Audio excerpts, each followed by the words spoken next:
হচ্ছে খুদবেন। আমার মায়ের হাতে খুদবেন রান্না কি যে টেস্ট, যেটা খেয়ে বোঝান যাবে না। মা যখনই বলে যে খুদবেন রান্নিব, তখন আমিও কোনো যে না তাহলে চাউল বেশি করে ধরে দেন যাতে কম না হয়। তারপরে চাউল কমই দিয়েছিল, আমার রান্না কমই হয়েছিল। যাই হোক, সেটা বড় কথা নয়। এই খুদবেন রান্নিতে এদের মশলাপাতি দেখেছেন, এটা কিন্তু আমি লাগাইছি, আমার মা নয়।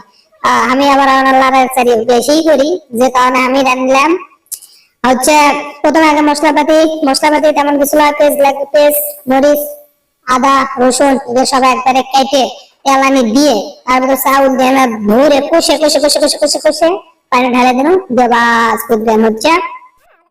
খালি খুদবেন ঢুলে হবে, এর সাথে তো টোকাও লাগবে। টোকা হিসাবে কি করা যায়, গাজর আসলে গাজর কাটলো, আর ফুলকে আসলে ফুলকে ছিললো। এই ফুলকে আর গাজর রেডি। তারপরে হচ্ছে যে আমার মা হচ্ছে আজকে ডিম ভাজবো। সেই ডিম দেশে ডিম ভাজালো আমার মা, আমার স্পেশাল ডিম ভাজা। আমার মামা যে এতই বা স্মরণ করলো ডিম ভাজতে, আর মামা যে কতবার ভীষণ কাছে আল্লাহ ভালো জানে। এই ডিম ভাজার ভিতর কি নাকি কি দেখি বেশি করে না তেল দিল, দিয়ে ডিম ছেড়ে দিল, বাস ভালো হয়েছিল। ডিমটা তো একবারে ফুলিয়ে থাকবে, সেই একটা অবস্থা, ভালোই লাগলো সব মিলে। আমার ভাবতে হয় রান্নার যদি নুন ঝাল আর জালে তিনটে জিনিস যদি ঠিক থাকে তাহলে রান্না সেই হবে। আসলে রান্নাটা সেই হচ্ছিল, খুদবেনটা একবারে সাইটে মুটে খাসি। যদি ভালো থাকতাম আমার কমই বুঝলো, আর না হলে ভালো হতো, তারপরেও মন্দ নয়। আর ডিমটাও সেই হচ্ছিল, ডিমটা একবারে ঢাকাতে ভাজা। আমার মামা যে এতই বা স্মরণ করছে, আমার মা ফোন দেন। হ্যাঁ, মামা তো শহরের বাইরে, যে কারণে আর মামা নিয়ে আসা সম্ভব হলো না।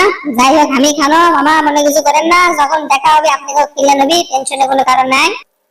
হ্যাঁ, যেটা করছিল সেটা হচ্ছে যে মায়ের হাতে রান্ধন আসলে একটা অতুলনীয় টেস্ট। এদের তো এমনি কোনো হোটেল বা রেস্টুরেন্টের খাবার খায় বা কোনো রান্না দিয়ে আর কি এটা তুলনা করা সম্ভব নয়। মায়ের রান্ধন আসলে টেস্ট, যার মায়ের রান্ধন তার কাছেই বেস্ট, এটাই হচ্ছে বাস্তবতা।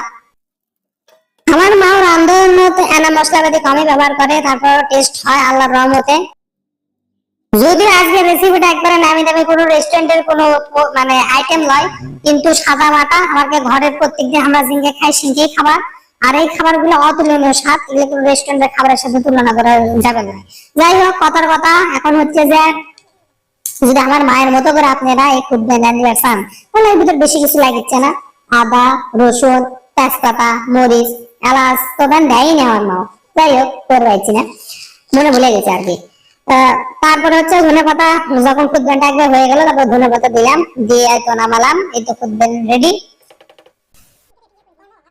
আমাকে ধনের পাতা মিশানো শেষ মোটামুটি ভাবে, একবারে খুদবেনের আমরা শেষ রাউন্ডে চলে আসছি। এখন খাওয়ার পালা, রান্না বাড়ি মোটামুটি ভাবে হয়ে যাচ্ছে। এখন এইদিকে আমার এইদিকে আপনারা দেখতে পাচ্ছেন ফুলকে আর গাজর রেডি। এখন খুদবেন দাঁড়িয়েছে, খুদবেন বাইরে এখন হালকা করে ডেকোরেশন করে বাস প্যাক মারমো। এখন হচ্ছে খাওয়ার সময়, এখন কোনো কথা বলার সময় নয়।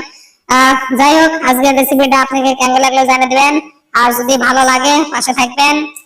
ইনশাল্লাহ দেখা হবে নতুন কোনো পর্বে, নতুন কোনো ভিডিও নিয়ে।